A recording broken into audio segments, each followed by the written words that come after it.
semana, en coproducción con Art Studio Celestino Mesa, y lo hacemos con un invitado del mundo de las artes plásticas y de otras cosas. Saludamos a Alfonso García, escultor, artista plástico y, como decía, muchas otras cosas. Bienvenido a la conversa, Alfonso. Muchas gracias, encantado de estar contigo. Alfonso García, como decimos, un hombre prodigado en el mundo de las bellas artes en general, en particular en la escultura. Si bien como profesionalmente se inicia en el mundo sanitario, no en vano es diplomado universitario en enfermería por la Universidad de La Laguna, un hombre con vocaciones artísticas ya desde muy temprana edad, a pesar de que se dedicara a este mundo de la sanidad. Durante toda su vida ha tenido una pasión muy particular y especial, que es un eterno viajero por el mundo, pero no un viajero cualquiera, no un turista, no el concepto tradicional que tenemos de un viajero. Es un hombre que ha recorrido distintos y variopintos lugares del mundo, buscando la visión del arte, la visión de la arquitectura, la visión de las raíces, no solo artísticas, sino incluso ancestrales de las culturas, es decir, antropológicas de las culturas. Solo por dar 4 pinceladas, él ha andado desde la cuna del arte, como es Roma, Venecia, Florencia, el Museo del Cairo en Egipto.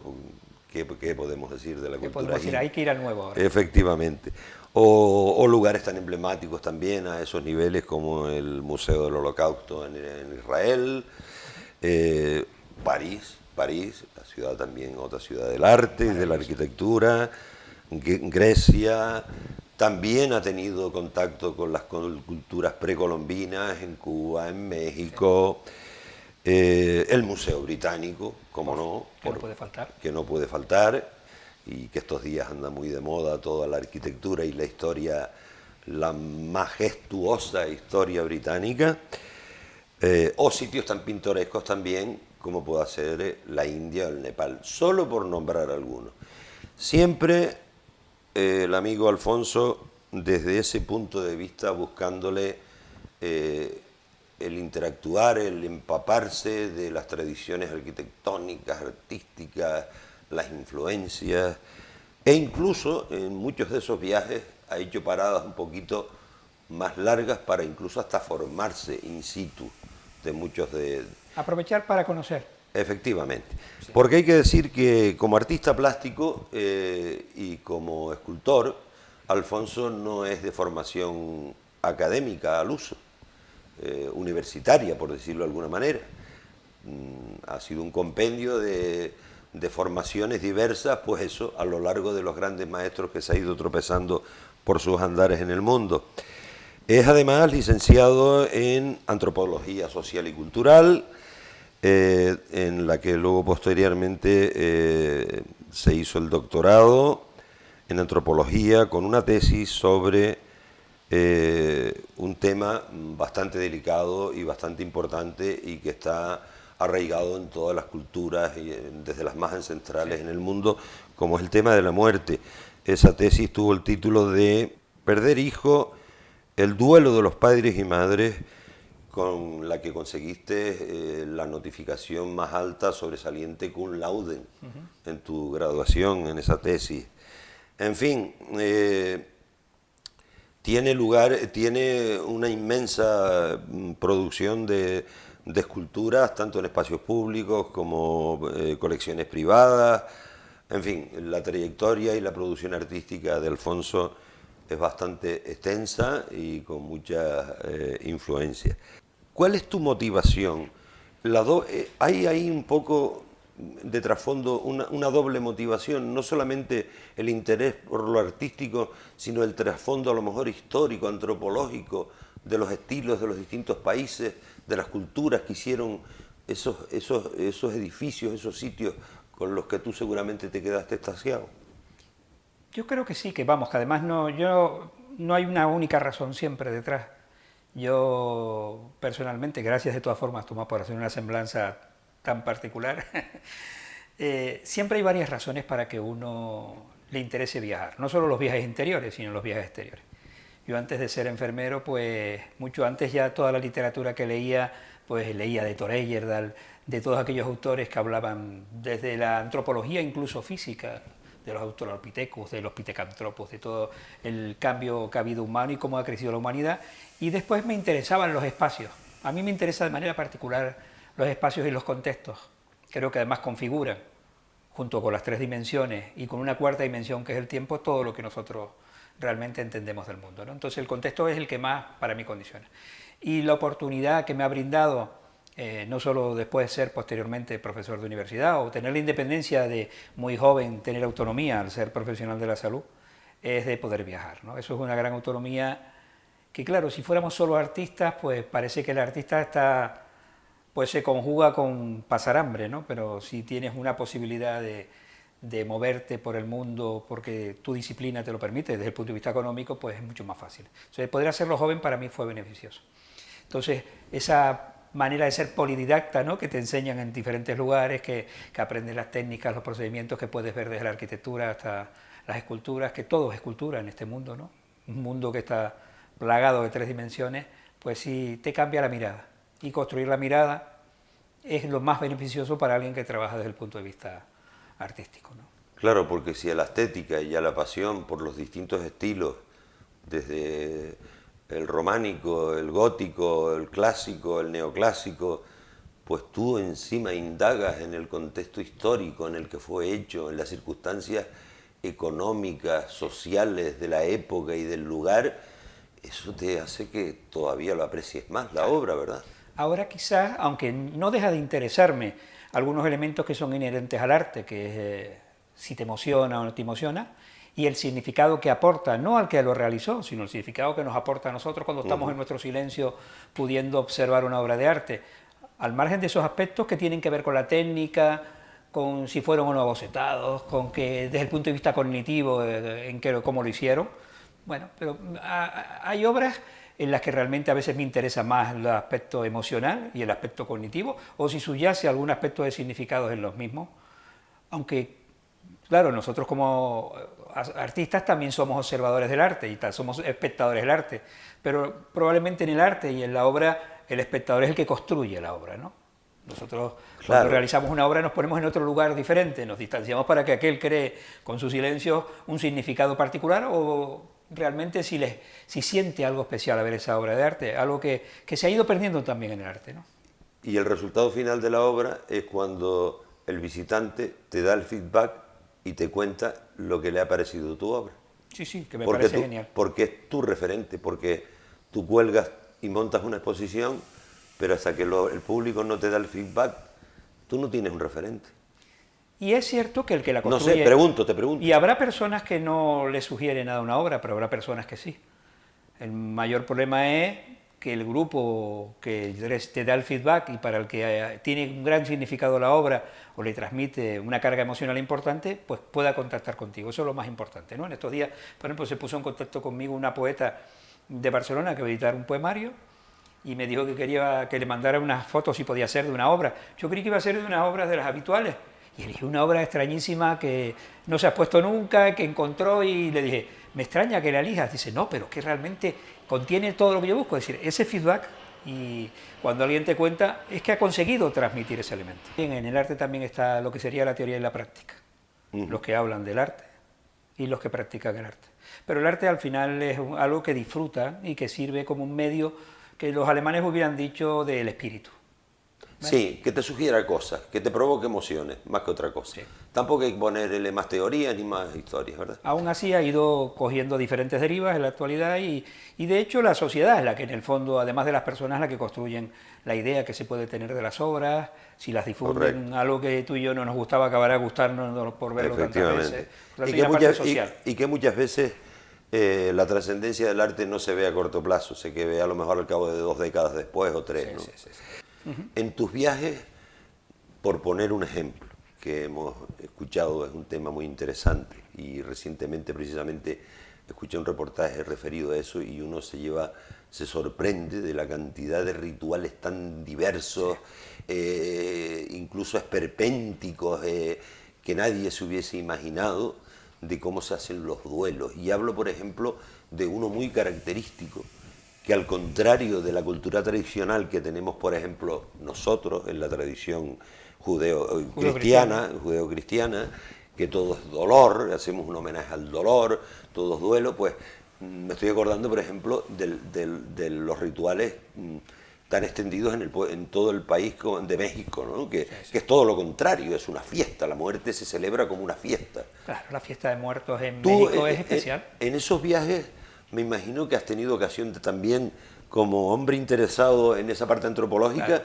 de curiosear, ¿no? Desde el punto de vista antropológico, sobre todo trabajo cuidados al final de la vida, muerte y duelo, pero tengo un especial interés por la muerte. Entonces, algo que se pensó siempre y que se aplica también al mundo del arte, incluso al mundo del periodismo, es que existen universales. Y con la muerte siempre creímos también que podíamos llegar a establecer universales. Y es una gran mentira, pero es una mentira que utiliza el ser humano para poder controlar lo que es aleatorio, para poder controlar el mundo, porque si no, no puede vivir en un mundo en el que el elemento central del mundo precisamente es la imprevisibilidad. Hay un gran autor antropólogo que intentó catalogar todos los rituales de muerte, los rituales, dirías, de muertos, que serían los funerales. Radcliffe Brown lo intentó catalogar, cuando yo creo que iba por 800, dijo, esto es imposible catalogarlo, porque todos son diferentes.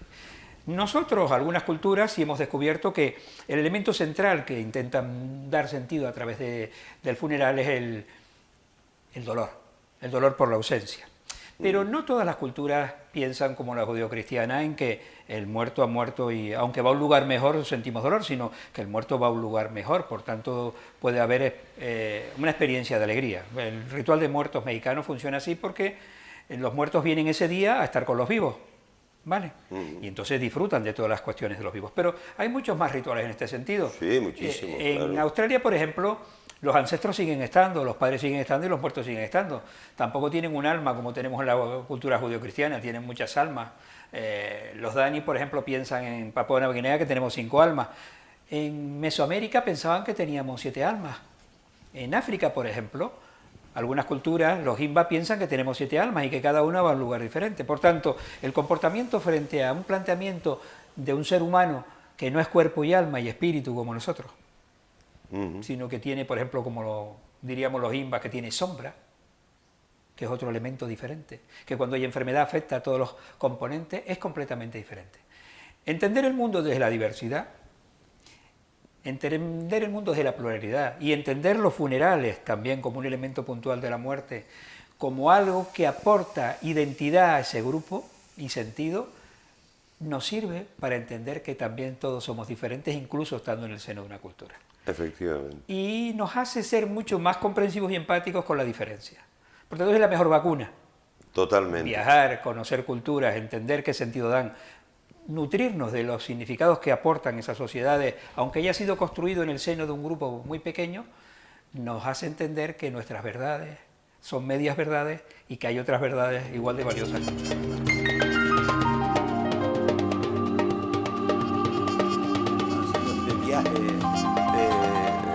De conversa por el perfil, un poco los distintos matices de Alfonso, vámonos a su quehacer diario, que es el trabajo artístico, el trabajo escultórico.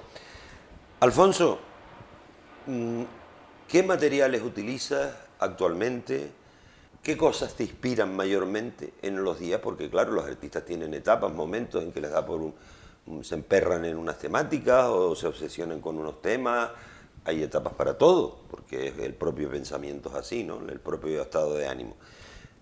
¿Qué cosas haces ahora? ¿Con qué materiales estás trabajando? Bueno, de hecho, ves algunas obras de otros tiempos. Que por la radio no se ven, pero en el audiovisual sí, lo están viendo. En los últimos años trabajo mucho más tema de fundición. Fundamentalmente porque por mi organización de tiempo y que soy profesor de la universidad, puedo trabajar más las ceras y trabajo la cera directamente y después hacemos fundición a la cera perdida, ¿no? Entonces hemos fundido en bronce y hemos fundido en aluminio. Las últimas piezas que he hecho este verano, que he hecho 8 piezas, están ahora precisamente en el taller de Bronzo para que las fundamos. Van a llevar una parte, son, diríamos, unas piezas que hablan de lo que hablaría Miguel Hernández, de esas 3 cuestiones del amor, de la vida y de la muerte, ¿no? Sí, ya lo decía ¿recuerdas? El poema que cancionó Orserrat, sí señor. Sí. Pues probablemente hablan de mi vida siempre, y como yo trabajo habitualmente siempre, y pues van incorporando elementos que tienen que ver con ese momento. Algunos son elementos contextuales, pero casi siempre son elementos emocionales. No siempre hablan de personas, hablan de sensaciones, o hablan de lugares, o hablan de algo que, como bien planteas, me ocupa y me preocupa. Pero en ocasiones no hay una idea conceptual detrás, a veces la idea conceptual aparece mientras, o aparece a posteriores, ¿no?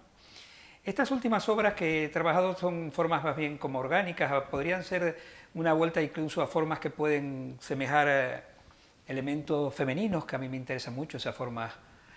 Incorporan algunos elementos más simbólicos, algunas, cuando las veas, incorporan elementos como de abrirse o de cerrarse, que podríamos llamar, que son como algunas aulas, algún elemento de rejas, que en ocasiones se habla de que algo nos preocupa, pero en el momento de salir. Eso, nosotros como vivimos en estas islas, somos conscientes de que esta isla, a la vez que es un lugar de libertad, es un lugar que de cárcel, ¿no?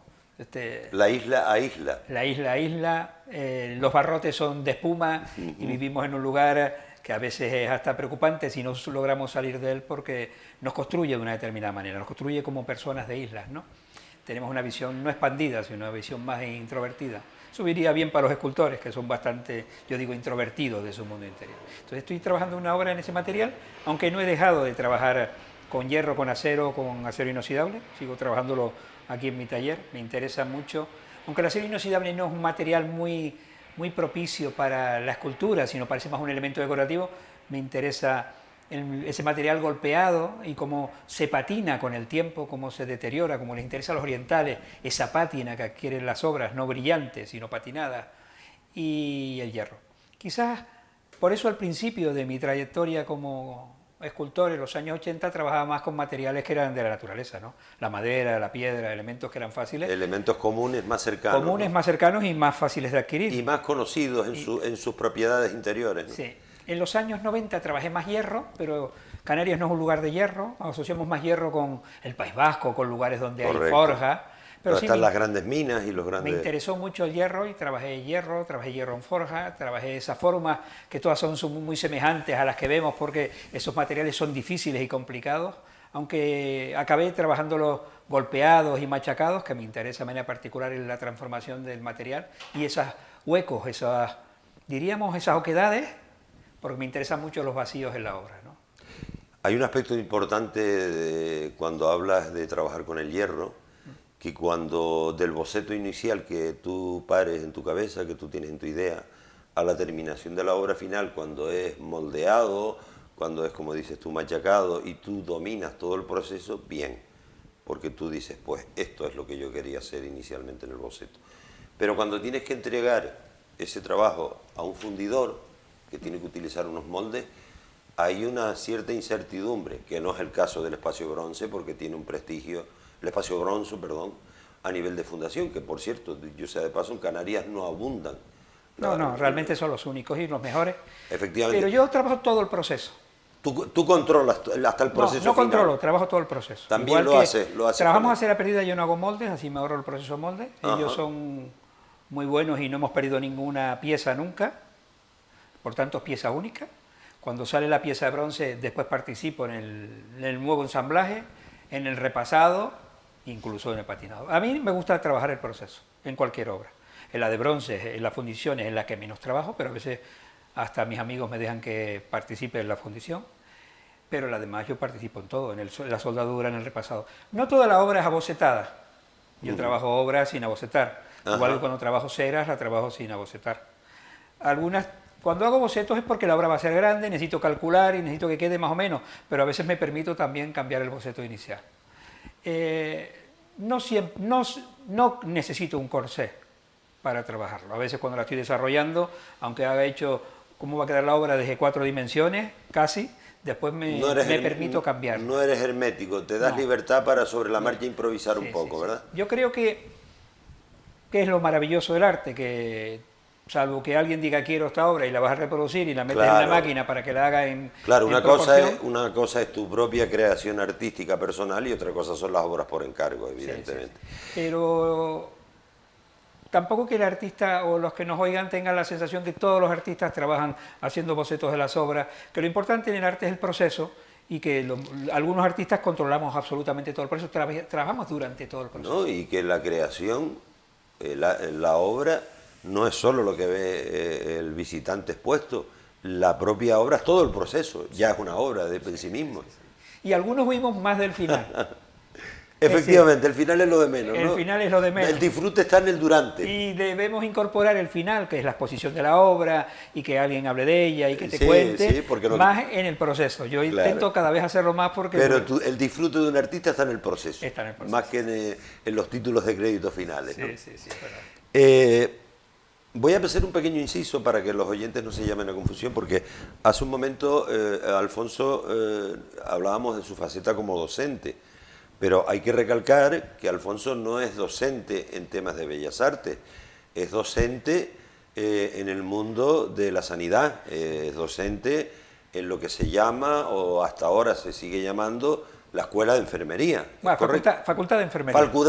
Facultad porque tiene rango universitario. Sí, sí, somos graduados desde diplomados universitarios en enfermería. Yo soy diplomado porque fui antiguamente, después el grado empezó hace ya 12 años. Hago el inciso para que la gente no se lleve a error a que das clases Pero de me bellas pasa artes. en la universidad, Tomás. Muchos compañeros creen que soy profesor en la Facultad de Bellas Artes. Exacto. Y yo les digo que soy una rara avis, que soy profesor, y ahora soy decano de la Facultad de Enfermería, claro. Exacto, y aparte de profesor, decano. Claro. Esto va para los sanitarios, que ojo, que tienen a un profe en la facultad que les puede hasta diseñar una vía de bronce. Sí, sí. Y además, rara avis porque hago escultura, siendo enfermero, antropólogo. Efectivamente. Y se la puedes hacer de cualquier estilo, Y maya, hindú o como quiera. Pero sí es verdad que puede admitir esa confusión. Y después, de manera particular, como tú contaste, trabajo y llevé un máster durante 20 años sobre cuidados al final de la vida.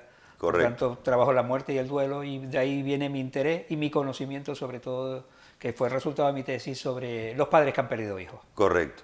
Eso fue en tu, digamos, en tu parte como trabajo de doctorado en antropología. Sí. Por cierto, ese run, ese gran interés, esa pasión por ese mundo de la muerte, ¿se deja entrever en alguna de tus obras en algún momento? No. No lo mezclas, ¿verdad? No, realmente... Yo lo digo porque a simple vista, estamos en tu estudio.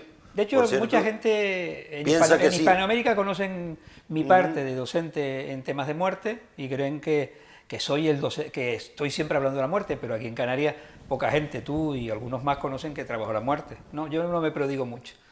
Y me conocen muchos más porque durante 15 años llevé grupos de duelo de padres. Entonces algunos padres, y evidentemente me conocen en esta dimensión, de los 300 padres que pude haber visto que perdieron hijos en Canarias. Antes de la pandemia ya paramos con estos grupos y este trabajo.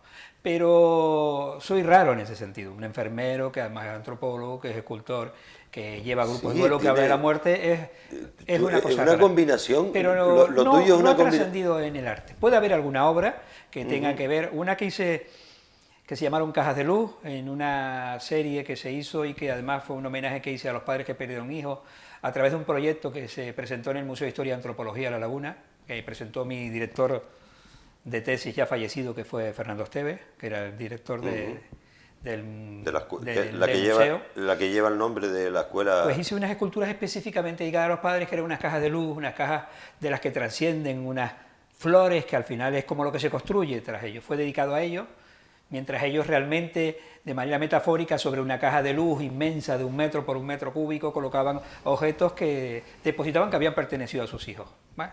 Por tanto, era un elemento importante, un proyecto que sirvió para visualizar un poco la pérdida de los hijos, eso tan invisible en nuestra sociedad, que pensamos que mueren los mayores, pero no mueren los niños, no mueren los hijos, ¿no?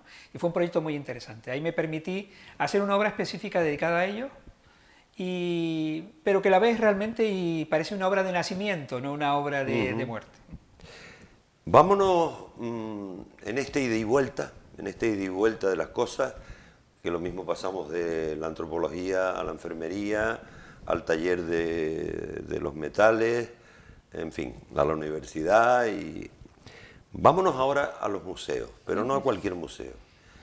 Un hombre que ha recorrido tantos espacios culturales, museísticos, lugares donde están expuestas obras de distinta índole, desde tribus indígenas, espacios arquitectónicos naturales primitivos, hasta el Louvre o el Museo Británico, o bueno, todo lo que hemos nombrado al principio. Con todo ese bagaje en tu cerebro, con toda esa cultura visual y contextualizada, como nos consta que has hecho, de cómo funcionan, de cómo es el, digamos, organizativamente, cómo se gestionan esos espacios, esos grandes y emblemáticos espacios museísticos. Cuando tú estás en Canarias, ¿cómo ves la gestión a nivel regional o de, por ejemplo, estamos en la provincia de Santa Cruz de Tenerife, Museos de Tenerife, o la red de museos de Gran Canaria,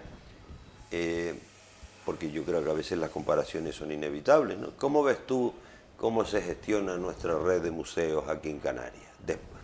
Y quien dice museos dice de espacios expositivos, sí, de galerías, y sobre todo cuando vienen de dineros públicos. De dineros públicos. Sí, sí, de hecho bien lo dices tú, las comparaciones son inevitables y como dirían en mi pueblo son odiosas. Odiosas, pero es que cuando todo eso sale de las perras del bolsillo de todos nosotros... Sí, yo en eso, para mí es un buen ejemplo los museos catalanes y los museos vascos, ¿no? Cuando yo los visito me da esa sensación agradable de que... Son un buen referente. De que son un buen referente, de porque gestión. Tienen artistas de su tierra, ¿no? Se preocupan por los artistas, los visitan en sus espacios, los visitan en sus talleres, generan una red, están orgullosos de sus artistas. Yo siempre en Canarias, yo nunca he tenido ayudas oficiales ni he pertenecido. De hecho, tengo pocas obras en museos, salvo en el Museo Eduardo Huéstera, que lo gestiona mi amigo Celestino, y tengo algunas obras en algunas instituciones como el Ateneo La Laguna o la Universidad, Caja Canarias, instituciones de tipo, pero no tengo obras en museos que hayan adquirido obras mías aquí, por lo menos tengo obras en otros lugares, pero en Canarias no.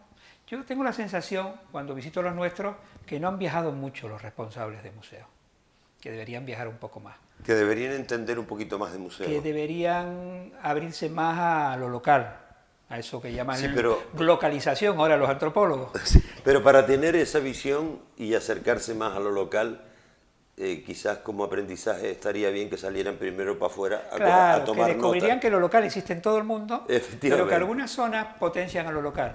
Yo en Canarias siempre he tenido la sensación que lo mejor viene de fuera. Si alguien es que nos han metido es canario y se va fuera durante unos años y vuelve, ya es maravilloso. Sí, pero mientras está aquí no se ha ido, nadie lo... Pero eso lo llevamos en el ADN y eso lo hemos hablado hasta la saciedad con un montón de invitados en nuestro programa, de que tenemos todavía arraigado en nuestro ADN que lo que viene de fuera es lo mejor. Y que para lo nuestro sea mejor, se tiene que ir 30 años a dar vueltas por el mundo y entonces ya cuando vuelve sí le ponemos la alfombra roja. Es triste, pero mientras está aquí lo ignoramos. Pero aquí hay galerías y habrá nuevas que están creando que se enorgullecen de decir que los artistas que exponen son extranjeros. A mí me parece bien, porque al final es todo local.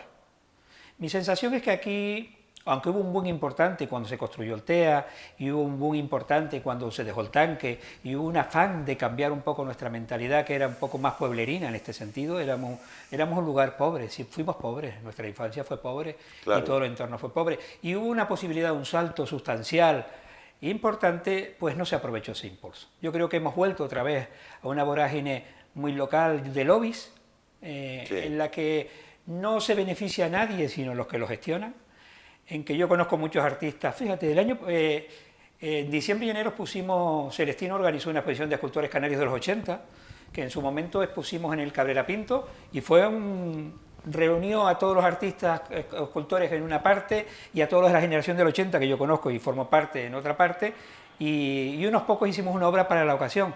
Todo eso lo sufragó cada artista. No hubo ninguna continuidad. Se hizo obra en el SICA y fue porque quiso hacerlo él, y no hubo ningún apoyo institucional, y yo siempre tengo la sensación de que se funciona así, que al final el artista es el que paga lo que hace, y al final el artista si sale adelante es por su esfuerzo. Yo no tengo ningún problema, yo tengo 61 años, lo he hecho toda mi vida, pero me da cierta tristeza ver que Yo que aposté en aquellos años 80, cuando hubo aquel cambio importante en nuestra sociedad que movió los cimientos, creí que iba a ser así. Ahora veo tristemente que muchos artistas que yo conozco, de la música, del teatro, de la danza, de la pintura, pues viven con lo poco que pueden hacer ellos y que no necesitan, bueno, no les dan ni ayuda a oficiales. Y que ya mucha gente en distintos ámbitos de la cultura, como bien dice, música, artes plásticas, ya la gente está cansada de todo eso, de tener que estar mendigando subvenciones, de tener que estar en una lista de amigos y si no estás no entras, y vamos a hablar claro y raspado. Entonces la gente se ha deslindado de todo eso y ya no está esperando ni siquiera por esas historias, sino pues si lo tiene que costear de su bolsillo en un momento dado, pues lo hace. Si tiene que hacer esto que está de moda ahora, el crowdfunding, pues lo hace. Si se tiene que reunir con un grupo de colegas, pues la suma de muchos poquitos se hacen una cofinanciación y se buscan la vida. Por eso yo te comentaba, Tomás, que yo en ese sentido siempre he tenido suerte, ¿no? Suerte, supongo que fuerte y trabajo, ¿no? Porque tengo mi profesión y vivo de mi profesión y me puedo permitir esto. Efectivamente, entonces, no vives exclusivamente de hacer escultura, claro. ¿Qué es peor o mejor? No es peor ni mejor, es una clara diferencia. ¿Qué es más artista? Como yo he tenido discusiones con algunos compañeros artistas que dicen que el verdadero artista es el que vive del arte y el que funciona el arte. No, para nada. El arte de morirse de frío será, como dice mi hermano. Que vamos a ver, te voy a decir una frase de una oyente muy sabia, mayor, una persona de la calle, que dijo una vez en una charla en la radio hablando de música, dice, músico bien pagado no suena bien. ¿Eso qué quería decir? Que el músico está condenado a estar siempre, a tenerlo complicado para llegar a final de mes, sí. Con lo cual del arte y de la música, por ejemplo, no se vive, a no ser que lo tienen que compatibilizar pues con ser profesor, en dar clases particulares, de estar en una escuela municipal de música como profesor, claro. Participar en varios proyectos a la vez. Porque si hacemos obra pequeña, todavía podemos decir... Pero si ya entramos, como lo dijiste, en hacer obra grande, obra para espacio, claro. Además ahí conlleva otras cuestiones. Tienes que tener obra y tienes que tener alguien que diga me interesa su obra y tienes que tener alguien que te encargue la obra y ahí tienes que pasar por un filtro. Y ahí vamos a parar. Claro. El siguiente paso es que no tenemos aquí señores con capacidad de financiación y cultura suficiente para que hagan una labor de mecenazgo como Dios manda. Claro, pero... Aquí no hay unos Medici, por ejemplo. No, aquí habrá coleccionistas, que seguro que lo habrá. Sí, pero eso es otra cosa. Pero que yo conozca a gente que ayuda a artistas, yo de mi grupo de amigos artistas no conozco a nadie que le haya que todos sabemos lo que es el mecenazgo, es decir, ¿no? Voy a darte dinero y apoyarte porque tú eres un buen artista. Y lo triste sería para los jóvenes. Claro. Hemos nombrado un par de veces, has nombrado a Celestino, pero no es nuestro Celestino, el realizador de... No, es Celestino Hernández. Sí, ahí queríamos ir a parar. Sí. No es nuestro Celestino, el de Celestino Mesa, Arte Estudio. Es Celestino González, director del Museo Massieu, ex profesor, un gran profesor de Historia del Arte, vicedirector de la sección de arte del Instituto de Estudios Hispánicos del Puerto, y una persona con la que tú tienes una especial relación. Y ya nos has un poco adelantado el porqué. Fíjate, fue una cosa muy curiosa, ¿no? Yo estaba haciendo una exposición en la sala de arte Osuna, ¿te acuerdas? Hombre, y tanto. Arriba en la laguna, sí señor. En el año 87. La sala Conca, la sala Osuna. Pues estaba en Osuna yo y estaba como, vamos, éramos pobres, pues yo era el que cuidaba la sala mientras exponía. Ah, sí, tú cuidabas la...